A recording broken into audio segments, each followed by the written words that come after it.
अगर आपको ये वीडियो अच्छा लगे तो वीडियो को लाइक कीजिए, अपने दोस्तों के साथ शेयर कीजिए और चैनल को सब्सक्राइब कीजिए। Hello everyone, welcome to my YouTube channel mathematics corner. आज हम स्टार्ट कर रहे हैं कैलकुलस ऑफ रेजिड्यू। पिछली बार हमने करा था सिंगुलैरिटीज और उसके टाइप्स और ये कैसे निकालते हैं कि कोई सिंगुलैरिटी किस टाइप की है। तो आज हम करेंगे रेजिड्यू कैसे निकालते हैं किसी पोल पे।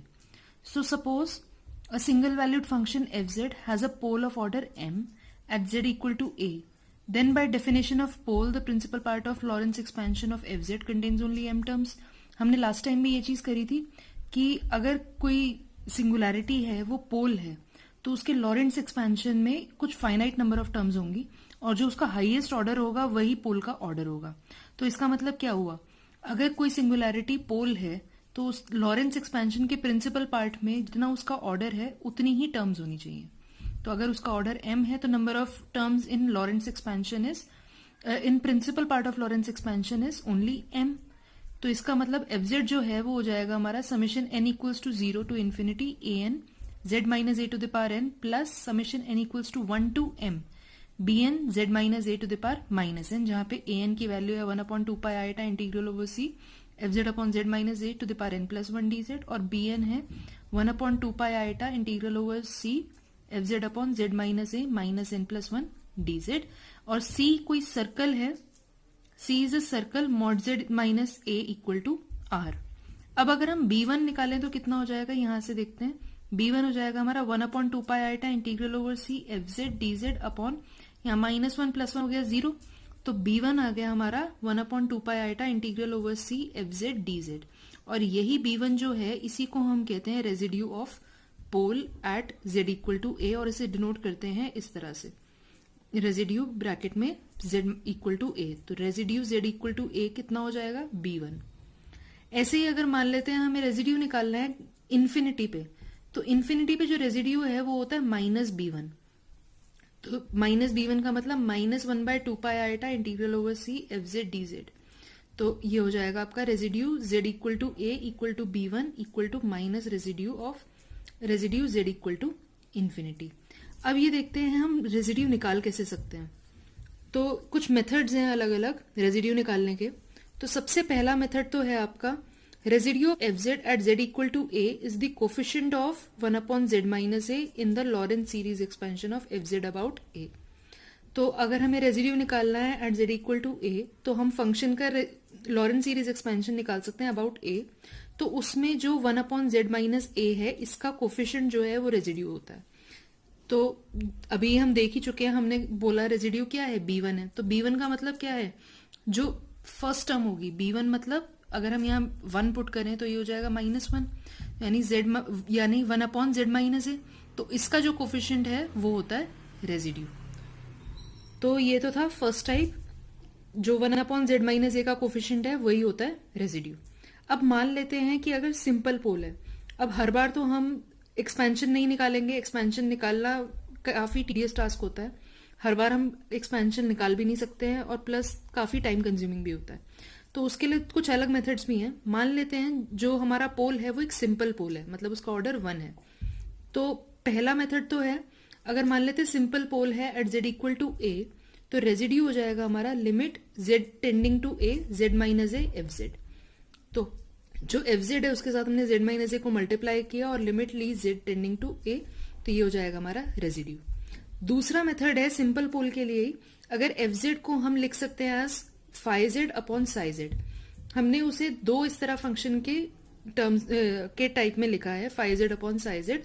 और मान लेते हैं कि इसका सिंपल पोल है एट जेड इक्वल टू ए, तो रेजिड्यू हो जाएगा phi A upon psi dash ए।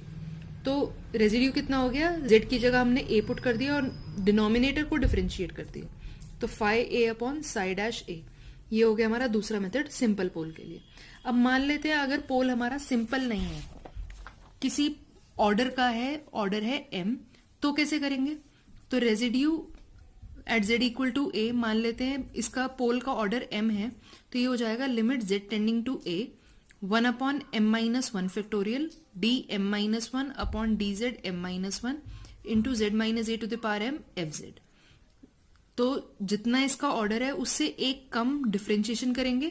कैसे, z minus A to the power m F Z का इसका डिफरेंशिएशन करेंगे एक ऑर्डर कम, जितना पोल का ऑर्डर है उससे एक ऑर्डर कम का डिफरेंशिएशन, साथ में 1/m-1 फैक्टोरियल, और limit z tending to a का मतलब क्या है, जो भी यहाँ टर्म आएगी z में उसमें z की जगह a पुट कर देंगे।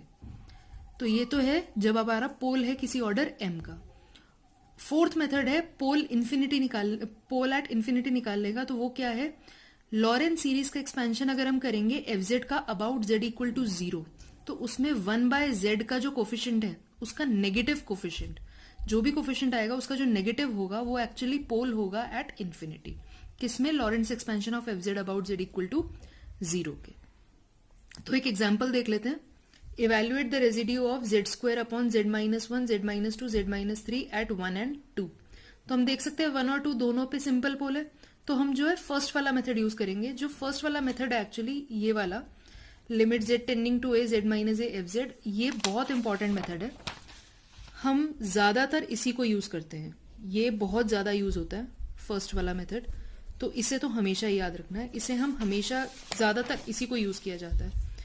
सो इसका रेजिड्यू कितना हो जाएगा एट z इक्वल टू 1, तो लिमिट हो जाएगी z tending to 1, z-1 fz की वैल्यू पुट कर दी, z-1 कैंसिल हो गया z-1 से, z की जगह 1 पुट कर दिया तो हो गया 1, 1 - 2 कितना हो गया -1, 1 - 3 हो गया -2, तो ये कितना आ गया 1/2।